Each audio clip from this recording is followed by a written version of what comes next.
Hey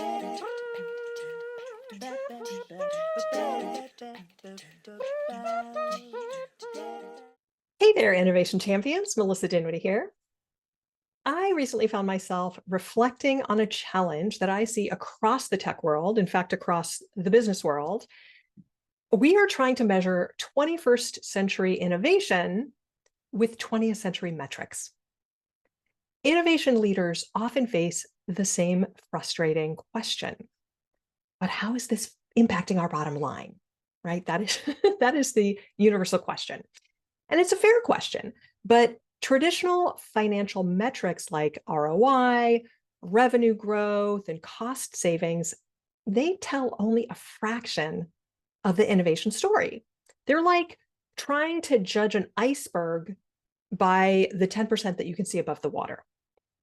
And today I want to share some below the waterline metrics that tell a more complete story about innovation efforts. Metrics that can really transform how you understand and communicate and accelerate innovation in your organization.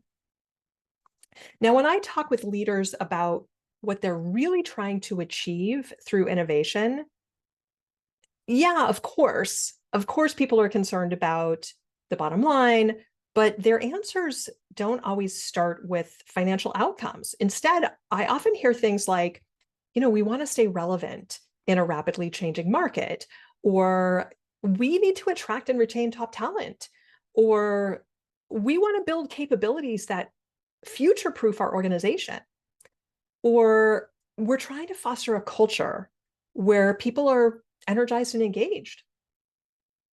And these goals are crucial for long-term success, but they don't really show up neatly on quarterly financial statements. So let's look at some alternative ways to measure innovation that really capture the fuller picture of value using my Create the Impossible framework as a guide. Let's start with learning velocity, the speed of knowledge creation. Now, the first element of my Create the Impossible framework is play hard. Really, what that means is creating space for experimentation and discovery. But how do you measure the value of play? Well, one powerful metric is what I call learning velocity, and that is the speed at which your team is generating new insights. Now, this is not about how many experiments you run, but it's about the rate at which you're increasing your understanding of your customers, of your market, and your capabilities. So how do we measure that? Well, here's how, or here's at least some ways that you might go about measuring it. The first is knowledge assets. Track the creation of new insights, new tools, new approaches, and these might be documented in playbooks, design patterns, or capability models. So that's one way. Another way of tracking is learning reviews. After every project or sprint, document what the team learned. And over time, you can track how quickly your knowledge base is growing. And a third way to track is question evolution. Notice how the questions your team is asking evolve over time. Are they becoming more sophisticated? Are you asking questions today that you couldn't have formulated 6 months ago? So those are a few ways that you can start tracking your learning velocity. Next, let's look at relationship resilience, the strength of your connection web. Now, the second element in my framework is make crap. Creating psychological safety, in other words, for people to share imperfect work. This builds what I call relationship resilience, and that is the strength of human connections that enable innovation. So how might we measure that? Well, here are a few ways that you might do that. The first is psychological safety metrics. You could have regular surveys assessing whether team members feel safe taking risks or sharing incomplete ideas and making mistakes. Now, you would want these surveys to be anonymous because otherwise people are not going to feel safe filling them out. Another option would be collaboration networks. You could use network analysis to map who's working with whom across organizational boundaries, and are connections growing stronger and more diverse over time?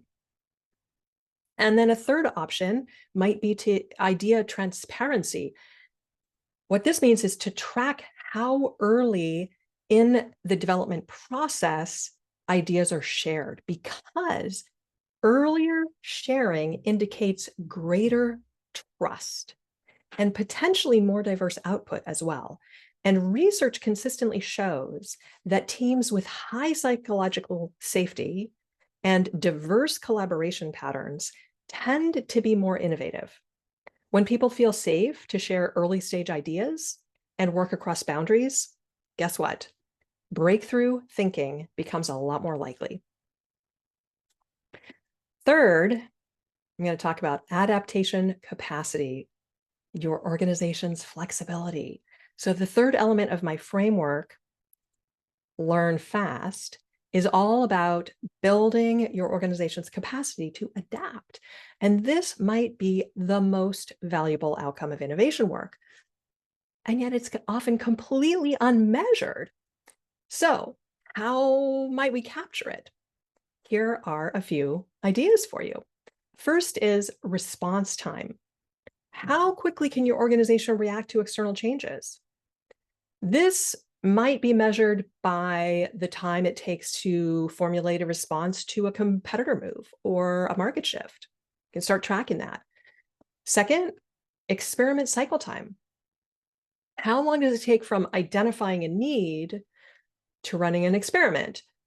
And how much has this time decreased? Pay attention to that, start tracking it. And then third, pivot capability. How effectively can teams change direction based on new information? Track those instances where teams successfully adapted their approach based on feedback or based on changing conditions. Organizations with high adaptation capacity can respond more quickly to threats and to opportunities, which is, guess what, a really critical advantage in today's rapidly changing environment.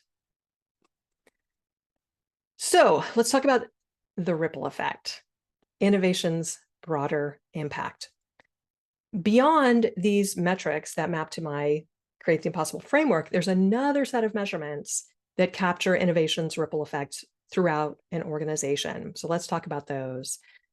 First up, we got talent magnetism. Are you attracting and retaining creative talent?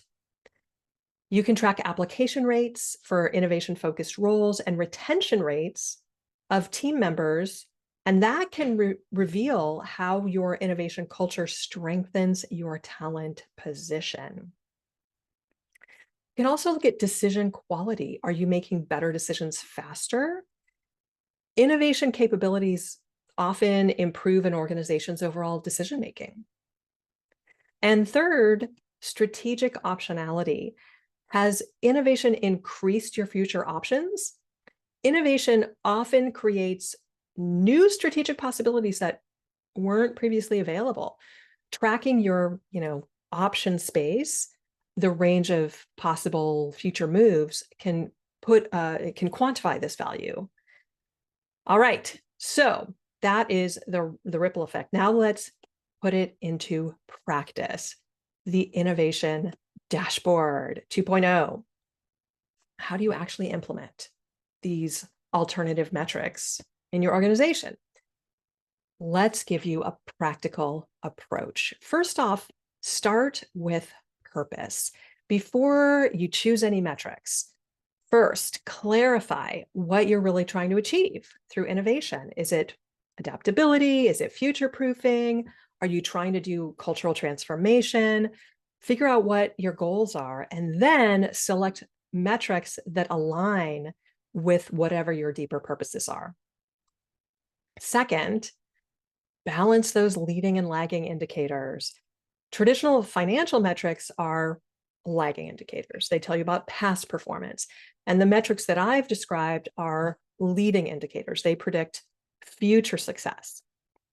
So think about all that. And then third, create a multi-dimensional dashboard. You want to develop a dashboard that shows traditional metrics alongside these alternative measures, which is going to tell a much more complete story of innovation's value. And finally, visualize the connections. You want to help stakeholders see how these alternative metrics connect to financial outcomes over time. So for example, show how increased learning velocity eventually translates to faster product development.